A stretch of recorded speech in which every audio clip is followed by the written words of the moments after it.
अस्सलाम वालेकुम students. Class 8 subject English. हमारा टॉपिक है आज का global warming, A catastrophe in the making. यानी ग्लोबल वार्मिंग जो है वो एक तबाही है दुनिया में। Global warming is a common term used today.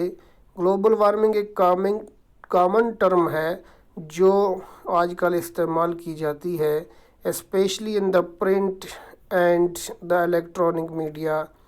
ख़ास तौर पर प्रिंट और इलेक्ट्रॉनिक मीडिया में it refers to the rising average temperature of the earth's atmosphere and oceans and its related effects. ये रेफ़र की जाती है राइजिंग एवरेज टेम्परेचर के, जो टेम्परेचर की एवरेज टेम्परेचर जो है वो जब बढ़ता है ऑफ द अर्थ्स एटमॉस्फेयर, ज़मीन की फ़िज़ा का जो टेम्परेचर है वो बढ़ जाता है, एंड ओशियंस और समुद्रों का, एंड इट्स रिलेटेड इफ़ेक्ट्स। और इस तरह इसके रिलेटेड जो इफ़ेक्ट्स होते हैं, जो असर पड़ता है इससे इन द लास्ट 100 ईयर्स, तकरीबन पिछले 100 साल में the earth's average surface temperature has increased by about 0.8 degree centigrade. It means 1.4 degree Fahrenheit, with about two-thirds of the increase occurring over just the last 3 decades।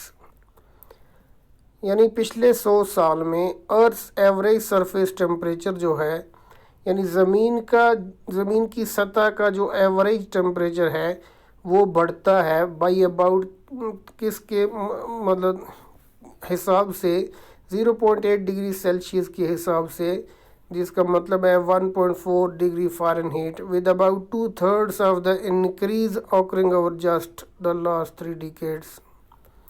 इन पिछले 3 दहाइयों से जो है with about to-thirds, 2/3 हिस्सा जो है ऑफ द इंक्रीज ऑकरिंग, ये बढ़ता है temperature occurring over just the last 3 decades. इससे ज़्यादा बढ़ रहा है, मतलब जो 100 साल से 0.8 डिग्री है, अब 3 दहाइयों से इसका दुगना 2/3 हिस्सा जो है वो ज़्यादा बढ़ चुका है। One of the major reason cited in the increasing concentration of green house gases.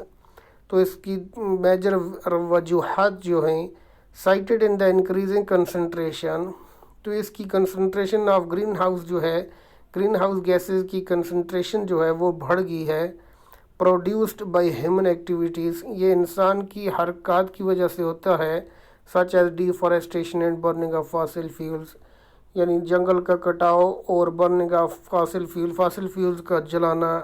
इससे इंसान के अंदर इंसानी एक्टिविटीज़ के से इसमें बढ़ोतरी आई है।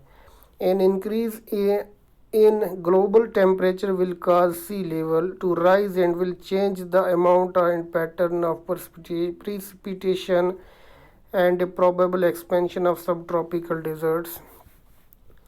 An increase in global temperature, जो global temperature में इसकी बढ़ोतरी हुई है, will cause sea level, तो इसकी वजह क्या हुई कि सी लेवल जो है वो बढ़ गया, टू राइज बढ़ गया, and will change the amount and pattern of precipitation, इसकी मकदार बढ़ गई और पैटर्न, इसकी प्रिसिपिटेशन की पैटर्न जो है, and A probable expansion of सब ट्रॉपिकल डेजर्ट, और उसके साथ जो सब ट्रॉपिकल डेजर्ट्स हैं, रेगिस्तान वगैरह, उसमें भी बढ़ोतरी आ गई, एक्सपेंशन हो गया है।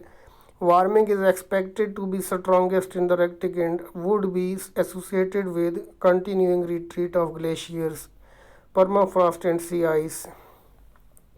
तो गर्मी जो है वो तवक्का के मुताबिक ज़्यादा बढ़ गई है, to be strongest in the Arctic में बहुत ज़्यादा बढ़ गई है, and would be associated with continuing retreat of glaciers, और ये लगातार रिट्रीट करती है ग्लेशियर्स को पिघलाती है, परमाफ्रॉस्ट एंड सी आइस, और जो समुद्र का कोहरा है उसको भी परमाफ्रॉस्ट और समुद्र के कोहरे को भी ये पिघलाती है। Other likely effects of the warming include more frequent occurrence of extreme weather events including heat waves, droughts and heavy rainfall, species extinction, due to shifting temperatures and changes in agricultural yields, यानी ये सब चीज़ में तब्दीली आ गई है, including more frequent occurrence of extreme weather events, कि वेदर जो है ये बिल्कुल बदल चुका है मौसम, इंक्लूडिंग हीट वेव्स,